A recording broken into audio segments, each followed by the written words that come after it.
on problem number 4, we have another equation, and we have an x on the denominator.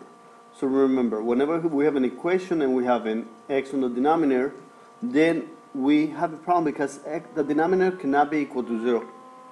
So therefore, we need to be able to find the restrictions.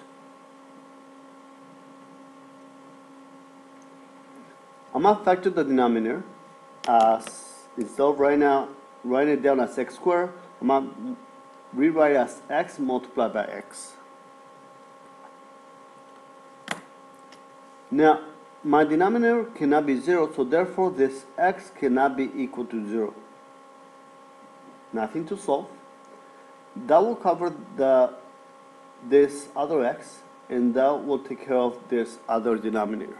So my only restriction is that x cannot be equal to 0, because if x is equal to 0, the denominator will be 0, and that will be undefined. Now, to be able to solve an equation, we want to be able to cancel the denominators, so therefore we can solve it right after. So we need to be able to multiply by the LCD. On this fraction, we have 2x's, so my LCD has to contain 2x's to cancel them both. On this other denominator, we only have 1x, and that will cancel with this x. So I just need to multiply each of the fractions by x times x. I'll multiply the left by x times x, x times x, and x times x. On the first fraction, what cancels? Nothing. So I just have a 24x squared. On the second fraction, what cancels? Both x's cancel, so I just have a positive 1. And on the last fraction, what cancels? One of the x's, so I just have 11x. Now, I have a quadratic equation and I need to solve it. So I'm going to make it equal to 0 by moving my 11x to the left. We have 24x squared. That becomes a negative 11x plus 1. And I'm going to factor this out.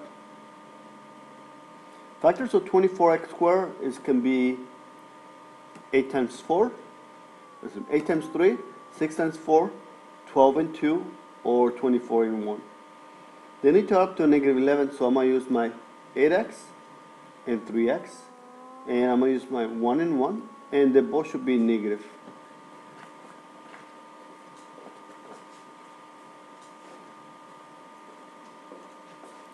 Now,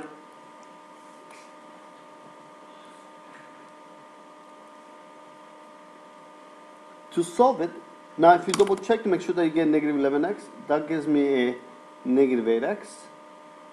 That gives me a negative 3x. So that will add up to negative 11x, which is your middle term. Now because they're both multiplying and it's equal to 0, I'm going to use my zero product property, because one of them is going to be equal to 0 or the other. So we have 8x minus 1 equal to 0, and 3x minus 1 equal to 0. Move the 1 to the right, becomes a positive 1. Divide by 8. So therefore x is going to be equal to 1 over 8. Move my 1 to the right, becomes a positive 1. Divide by 3. And that gives me x is equal to 1/3. So we have two solutions. X is equal to 1/8 and x is equal to 1/3, and it doesn't conflict with my restrictions.